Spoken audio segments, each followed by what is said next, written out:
What's up, guys? I'm Cassie. I'm Sara. And today we're talking about the rampage of the psychopath, Katherine Knight. Katherine Knight was born and raised in an unconventional and dysfunctional family environment. Her mother, Barbara, had been married to Jack Rohan and lived with him in a small town of Aberdeen in New South Wales. Barbara began an adulterous relationship with Ken Knight, a friend and co-worker of her husband. The Rohan and Knight families were well known in the conservative rural town, and the affair caused a major scandal. Katherine's father was an alcoholic who openly used violence and intimidation and would rape Barbara up to 10 times a day. Barbara often told her daughters intimate details of her sex life and how much she hated sex and men. Later, when Katherine complained to her mother that one of her partners wanted her to take part in a sex act she did not want to perform, Barbara told her to put up with it and stop complaining. Katherine claimed she was frequently sexually assaulted by several members of her family, though not by her father, which continued until she was age 11. When she attended Muswell Brook High School, she became a loner and is remembered by classmates as a bully who stood over smaller children. She assaulted at least one boy at school with a weapon and was once injured by a teacher. In contrast to that behavior, when she was not in a rage, she was a model student and often earned awards for her good behavior. Upon leaving school at 15 without learning how to read and write,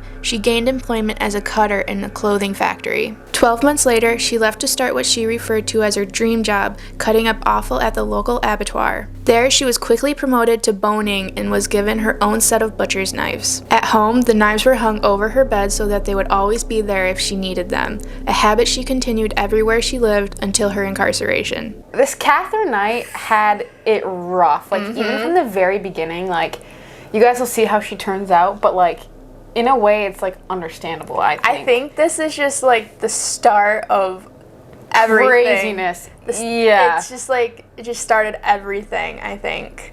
Yeah, but this poor girl, her father was an alcoholic, raped her mother 10 times a day. Yeah, and then her mom would talk to her child, which was probably her way of coping. But for a young child, that can be really, really bad. That's probably because then their brain starts going, and then she was also assaulted by some family members, which, again, when you start off young like that, not in every case, but in a lot of cases, it can be really change and shape who you are as a person. Yeah, okay, so I'm just looking at this. So she complained to her mom that a partner wanted her to partake in a sex act. But I don't know. But it's also kind of sad that her mom was just you gotta suck it up. That's so sad. She got her dream job. Basically, if you guys don't know what an abattoir is, it's like a butcher house, essentially. So she would cut up all these dead animals and skip out their insides. That's for, what food. the offal. Yeah, it's the inside of animals, the things that you would eat, kidney and heart and all that stuff. Heck no. So, but that was her dream job. That's what she absolutely loved, and she got a set of butcher knives that she would hang over her bed. Just if she ever needed them. I want to know, were they hanging down or up? Dude, just in a row, up or that's down? I feel like they would be up because if they then she just be, someone you want to come at me?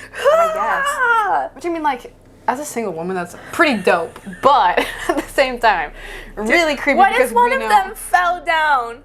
Katherine first met co-worker David Kellett in 1973. He engaged in heavy drinking, which stemmed from 2 traumatic incidents from previous railway jobs. First, when his best friend was killed in front of him in a shunting accident, and later when he rescued injured occupants of a school bus which had been struck by a train, killing 6 children. He eventually lost that job due to deteriorating behavior and performance, but he soon got work at the nearby Aberdeen abattoir and became close friends with Katherine's brother. Often, if he got into a fight, Katherine would step in and back him up with her fists. In Aberdeen, she was well known for physically threatening anyone who upset her. She married David in 1974 at her request, with the couple arriving at the service on her motorcycle with a very intoxicated David on the pillion. As soon as they arrived, her mother Barbara gave David some advice.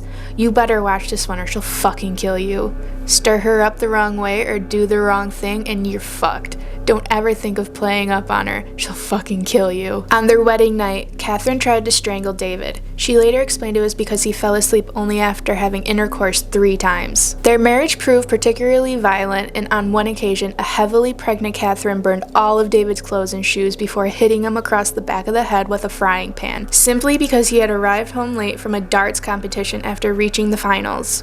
After that happened, he feared for his life and fled before collapsing in a neighbor's house and was treated for a severely fractured skull. Police wanted to charge her, but she changed her behavior to flattering David and talked him into dropping the charges. In May 1976, shortly after giving birth to their first child, Melissa, David left her for another woman and moved. The next day, Katherine was seen pushing her newborn baby in a pram down the main street, violently throwing the pram from side to side. She was admitted to St. Elmo's Hospital in Tamworth, where she was diagnosed with postnatal depression and spent several weeks recovering. After being released, she placed 2-month-old Melissa on a railway line shortly before a train was due. She then stole an axe, went into town, and threatened to kill several people. A hobo known in the district as Old Ted, who was foraging near the railway line, found and rescued Melissa minutes before the train passed. Katherine was arrested and again taken to St. Elmo's Hospital, but apparently she recovered and signed herself out the following day. A few days later, she slashed the face of a woman with one of her knives and demanded she drive her to Queensland to find David.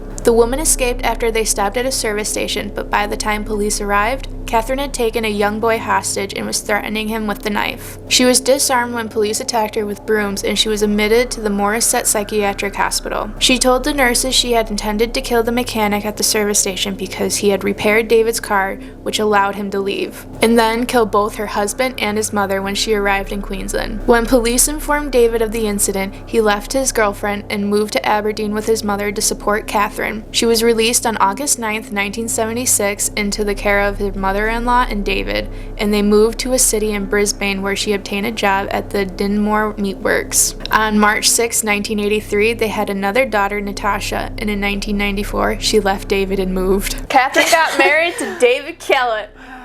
Or David. And he knew of her physical side. Yes, because he was friends with the brother. The brother. That's not a turn off. Apparently, maybe he likes it because she could try to protect him, like in the part when she's like gonna get out there with her fists, you know, and like help him in a fight. I'm just like imagining them back to back. You're coming after us. I mean, this lady, She's the only word I have for her is a spitfire. Just because like I just see this like small, I don't know how tall she was. I don't know small how lady, tall. Just like ready to fight at any like chance I don't know why I'm just thinking of it. I'm thinking of it like when like Popeye fights or whatever, and it's like yeah, basically. So she gets mad at him because he had to tap out after a couple rounds of intercourse. And then also because he arrived home later than expected because he won a darts final. So she's like, yeah, I'm just going to hit him over the head with a frying pan and call it a day. No, but we got to go back to the advice. Basically, her mom was like, she's crazy. So don't go cheating on her because you will die. Basically. He also was intoxicated at the wedding. Yeah. So like, did he really want to get married? I don't think so. Probably not. I don't think so. No. I'm gonna guess not if he was like that far gone on his wedding day. What I really don't get, at the gas station, why were the police attacking her with brooms? Maybe the long, like, brooms, and they gave them more range to be like, what, they're just swatting her with brooms? Sorry, Jack. Yeah. That's weird. You don't think that's weird? Why not use like their gun? Or I don't know, maybe they didn't want to kill her, because I feel like that would have been the only other option. Are you like envisioning what I'm envisioning? Yes, I am. I know. The cops are like maybe they were trying to like stab her with the broom, getting her to like. That's like. Maybe they got her surrounded with brooms, and they're like a caged animal. Yeah. Like, let him go. Katherine met 38-year-old miner David Saunders in 1986. A few months later, he moved in with her and her daughters, but he kept his own apartment. She soon became jealous regarding what he did when she was not around and would often throw him out. He would move back to his apartment where she would always follow and beg him to return. In May 1987, she cut the throat of his 2-month-old dingo pup in front of him to set an example of what would happen if he ever had an affair, before knocking him unconscious with a frying pan. In June 1988, she gave birth to her third daughter, Sara, which prompted him to put a deposit on a house. She decorated the whole house with animal skins, skulls, horns, rusty animal traps, leather jackets, old boots, machetes, rakes, and pitchforks. No space, including the ceilings, was left uncovered. After an argument, she hit Saunders in the face with an iron before stabbing him in the abdomen with a pair of scissors. He moved back to his apartment, but when he later returned home to Aberdeen, he found she had cut up all his clothes. He took a long service leave and went into hiding. She tried to find him, but no one admitted to knowing his whereabouts. Several months later, he returned to see his daughter and found that Katherine had gone to the police and told them she was afraid of him. They issued her an apprehended violence order against him. John Charles Thomas Price was the father of 3 children when Katherine had an affair with him. Apparently a terrific bloke, liked by everyone who knew him, his own marriage had ended in 1988. He was well aware of her violent reputation as she moved into his house in 1995. His children liked her, he was making a lot of money working in the local mines, and apart from the violent arguments, at first life was a bunch of roses. In 1998, Katherine and John fought over his refusal to marry her. In retaliation, she videotaped items he had allegedly stolen from work and sent the tape to his boss. Although the items were out-of-date medical kits and he had scavenged from the company, he was fired from the job he had held for 17 years. That same day, he kicked her out and she returned to her own home while news of what she had done spread throughout the whole town. A few months later, he restarted the relationship, although he now refused to allow her to move in with him. The fighting became even more frequent, and most of his friends would no longer have anything to do with him while they remained together. In order to show him what would happen if he ever left, she cut the throat of his 2-month-old puppy. Dingo puppy. That is so sad. And basically was like, look, if you ever leave me or run away or whatever, this is going to happen to you. That is so sad. What did that puppy ever do to you, Katherine? Literally nothing. And then after that, she knocked him out with a frying pan. And stabbed him with scissors. You would think that these people, like, she should have, like, made a name for herself by now, right? Yeah. Like, so wouldn't people be like, oh, that's Katherine Knight, probably shouldn't get involved with her. Oh, heck no. Or they're just like, let me just see what the dangerous side is like. Do you want to talk about the next guy? Dude, John Charles Price, Thomas Price, but the dude with the long name. Yeah. So he had 3 kids previous to Katherine, and you know, everything was, you know, a life full of roses, a bud of roses. Hunky-dory. Everything great. Well, she literally fucked this dude over so bad. Like, they got in arguments. She would videotape things he was taking from work, and, like, they were expired medical kits. Yeah. But he was, like, rich, right? Like, he had, like, a lot of money. He was, like, doing well for himself. I think so, I think so. And then she just screwed him right over. And you know what? Like, the boss, I don't think wanted to fire him. He got fired. Probably I don't think he wanted to, but he was like, it's like kind of have to. Probably policy. He was liked by everybody. And yet he stayed with her. Oh yeah, he stayed with her. He actually went back to her again, right? Because he was kicked out. He kicked her out. Yeah. But then they got back together, but he was like, you're not moving back in. Probably good. Why would you even get back together? She literally just destroyed your life. At the same time, like, I feel bad for these guys, but at the same time, like, I really don't. Because it's like, you're an idiot. Yeah. Like, when in a relationship, like, you quickly learn how people are.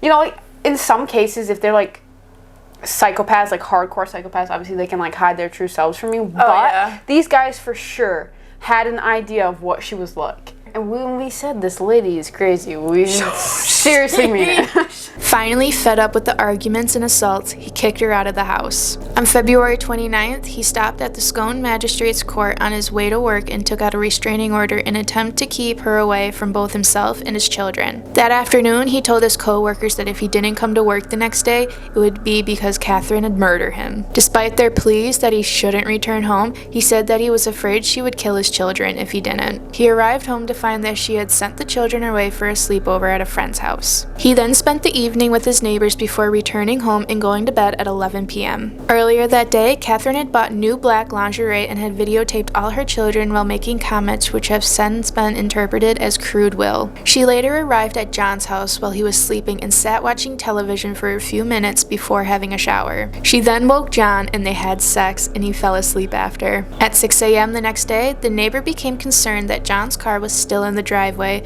and when he did not arrive at work, his employer lawyer sent a worker to see what was wrong. Both the neighbor and the worker tried knocking on his bedroom window to wake him, but they alerted police after noticing blood on the front door. Police arrived at 8 a.m. and proceeded to break down the back door. Police found John's body, with Katherine comatose from taking a large number of pills. She had stabbed him with a butcher's knife while he was sleeping. According to the blood evidence, he awoke and tried to turn the light on before attempting to escape while she chased him through the house. He managed to open the front door and get outside, but he either stumbled back inside or was dragged back into the hallway where he finally died after bleeding out. Later, Katherine went into Aberdeen and withdrew $1,000 from John's account in an ATM. His autopsy revealed that he had been stabbed at least 37 times in both the front and back of his body, with many of the wounds extending into vital organs. Several hours after he died, she skinned him and hung the skin from a meat hook on the architrave of the door to the lounge room. She then decapitated him and cooked parts of his body, serving up the meat with a baked potato, pumpkin, beetroot, zucchini, cabbage, yellow squash, and gravy into 2 settings at the dinner table,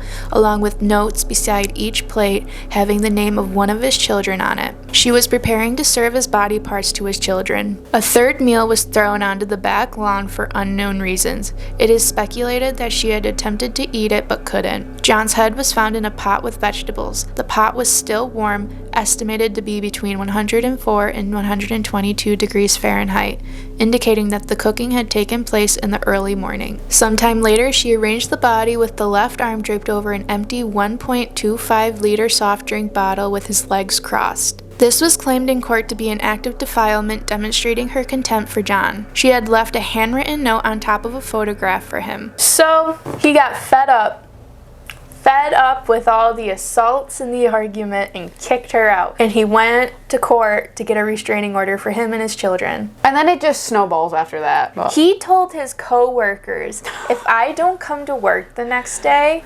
she killed me. he was not wrong. He was not wrong, and good thing his co-workers took it seriously. Yeah, she basically just goes ham on this guy's body. She's got her butcher's knives. He, tries to turn on the light, tries to escape. They said it looks like he was dragged back to inside, which I believe. Oh, yeah. He's probably, losing too much blood, probably had no strength, so she was probably able to drag him back in, where he eventually died in the hallway. And then she just goes full, what is that movie? With Johnny Depp, and the lady kills people, or they kill people. Sweeney Todd. Yes, kind of like Sweeney Todd. So basically she chops them all up, cooks them into a delicious meal, and feeds his children. Cannibal! She skinned his body. And hung it up. Hung his skin up. In the house. Used his meat for, the meal. I literally don't have that many words for this, just because it's what do you do with that information? On November 8, 2001, Justice O'Keefe pointed out that the nature of the crime and Katherine's lack of remorse required a severe penalty. He sentenced her to life in prison, refused to fix a non-parole period, and ordered that her papers be marked never to be released, the first time that this had been imposed on a woman in Australian history. In June 2006, she appealed the life sentence, claiming that a penalty of life in prison without possibility of parole was too severe for the killing. Justices Peter McClellan, Michael Adams, and Megan Latham dismissed the appeal in the New South Wales Court of Criminal Appeal in September, with Justice McClellan writing in his judgment, "This was an appalling crime almost beyond contemplation in a civilized society." Okay, so to kind of wrap this all up, the judges were like, we cannot, lighten her sentence at all because she had absolutely no remorse.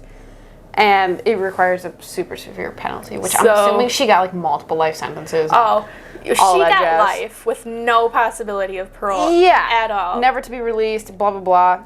And that this was the first time this had been imposed on a woman in Australian history. But she did some that's psychotic. This lady is a goner for life. Life. I think she definitely deserves, because she put a lot of people through a lot of trauma. I mean, her first husband, her children, the other guy she was with, the children of those other guys. Just stabbing people with scissors, killing dingoes. Oh, trying to eat them, trying to feed kids their father. So overall, Katherine Knight is probably one of the wildest. I don't know if she's the most wild, because we did have Jeffrey Dahmer that we talked about and all those people. But a woman that we've talked about, she's definitely the most psychotic and the craziest one we've talked about. This is one of my favorite videos because she is just... The entire time, your mouth is like open, like your jaw's just like... She is a trip. Yeah, when she sent it to me and I was reading this, like I was just like, just one thing after the next just kept getting worse and worse. I was like, when does this end? This lady.